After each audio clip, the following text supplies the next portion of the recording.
Polisi dan pihak rumah sakit berjanji akan mengawal dan juga memberikan pendampingan. Lalu apa yang harus dilakukan agar korban pemerkosaan berani untuk melaporkan diri ke posko pelaporan? Kita akan bahas bersama dengan psikolog keluarga Novita Tandri. Selamat petang Mbak Novita dengan Maidop.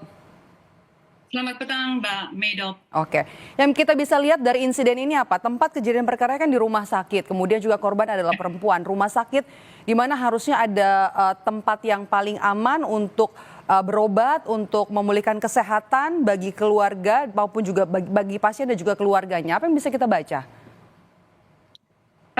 Kalau saya melihat adalah edukasi sih Mbak Maidop, bahwa menjadi korban dalam hal ini adalah anak daripada pasien yang harus dilindungi oleh dokter tetapi malah dijadikan sebagai korban.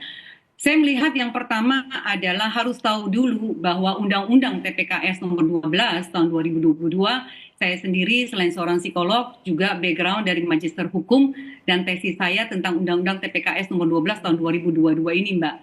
Jadi yang bisa dilakukan dan biasanya korbannya adalah perempuan dan anak, mengumpulkan bukti. Ini langkah yang pertama. Dan harus tahu di pasal 25 ayat 1, korban itu adalah saksi. Jadi tanpa harus ada orang lain yang menyaksikan, korban adalah saksi. Ini banyak yang tidak diketahui oleh khalayak ramai bahwa korban itu bisa menjadi saksi sekaligus kalau ada punya bukti secara digital atau dengan visum et repertum, ini juga bisa dilampirkan. Yang kedua biasanya dalam laporan ini ada rasa malu Mbak Maidop yang terjadi karena takut disalahkan dan takut diintimidasi. Dan kalau kita lihat dari kasus ini ada pertanyaan atau statement dia dikeluarkan oleh security daripada rumah sakit HS ini ya di Bandung yang justru seakan-akan memojokkan korban ini. Dan yang ketiga adalah tidak percaya Mbak dengan sistem yang nantinya akan membela mereka korban dalam hal ini. Nah, dengan mengetahui bahwa hak daripada korban dengan adanya Undang-Undang TPKS nomor 12 2022 ini, saya yakin ini kalau disosialisasikan dengan lebih baik lagi, korban walaupun yang sudah lama kasus kejadiannya sangat bisa diungkapkan kembali kalau mereka bisa menyimpan salah satu bukti yang pernah ada, gitu ya. Yang lain yang harus juga diketahui bahwa jangan laporkan pergi dengan sendirian, Mbak Maidop. Kalau bisa ada salah satu orang yang menemani dan paling bagus kalau ada di bagian hukum. Jadi dalam hal ini ada pengacara atau lembaga hukum atau LPSK atau Komnas Perempuan atau pendampingan dengan psikolog. Jadi Mbak Novita, maaf saya potong, apa yang kemudian harus disampaikan polisi agar korban nanti yang kemungkinan jumlahnya, kita tahu kemarin masih satu, kemudian sekarang juga hari ini bertambah, yang bisa disampaikan oleh polisi untuk meyakinkan korban untuk bisa berani melapor?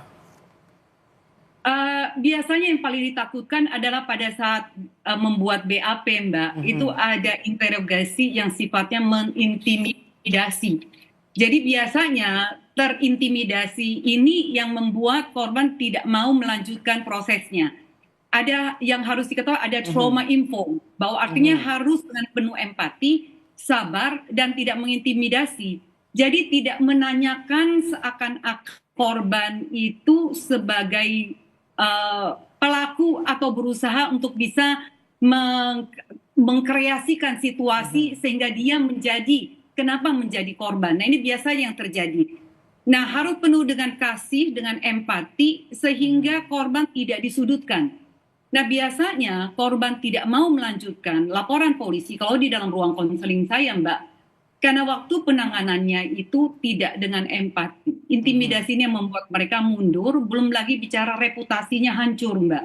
Karena nama dan juga latar belakang data pribadi itu bocor di dunia maya. Ini yang membuat mereka berpikir ribuan kali sehingga pelaku-pelaku seperti ini tidak bisa ditangkap karena tidak cukupnya laporan yang masuk. Oke. Bagaimana kemudian bisa membuat korban ini berani gitu ya apabila mereka mungkin benar jadi korban dari dokter PPDS ini untuk kemudian berani melapor seperti yang Anda katakan tadi, ada trauma, kemudian juga ada ketakutan untuk mencari keadilan tapi juga tanpa mendiskreditkan korban?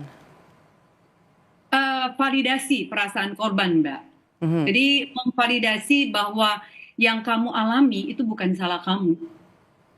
Karena biasanya akan muncul pertanyaan, kamu sih kok kenapa pakai bajunya yang terbuka? Kamu sih karena pakai rok. Kamu sih menggoda.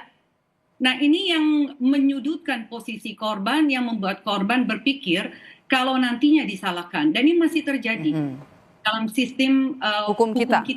Oke.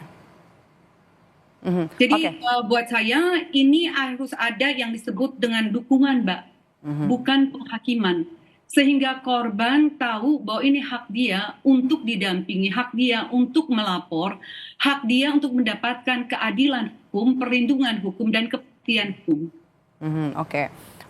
Mbak Novita, ini kan kasusnya adalah pemerkosaan dengan obat di rumah sakit dan kemudian juga menggunakan obat-obatan anestesi, obat bius begitu. Bagaimana kemudian tahu kalau korban ini merupakan korban pelecehan? Dan prosesnya juga mungkin itu sudah berlalu waktunya dalam beberapa waktu lalu. Ini juga harus ketahui sebagai korbannya bahwa harus mengumpulkan barang bukti, Mbak.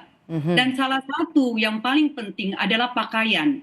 Pakaian dalam hal yang dikenakan di saat itu dan simpan bukan di kantong plastik, tetapi di kantong kertas. Ini akan membuat bukti daripada nantinya pada saat visum et repertum ini menjadi salah satu bukti yang paling baik sekali. Lalu yang kedua, jangan lebih dari 72 jam. Oke. Baik, terima kasih sudah bergabung bersama kami. Psikolog keluarga Novita Tandri sudah bergabung bersama kami di Kompas Petang. Sehat selalu Mbak Novita.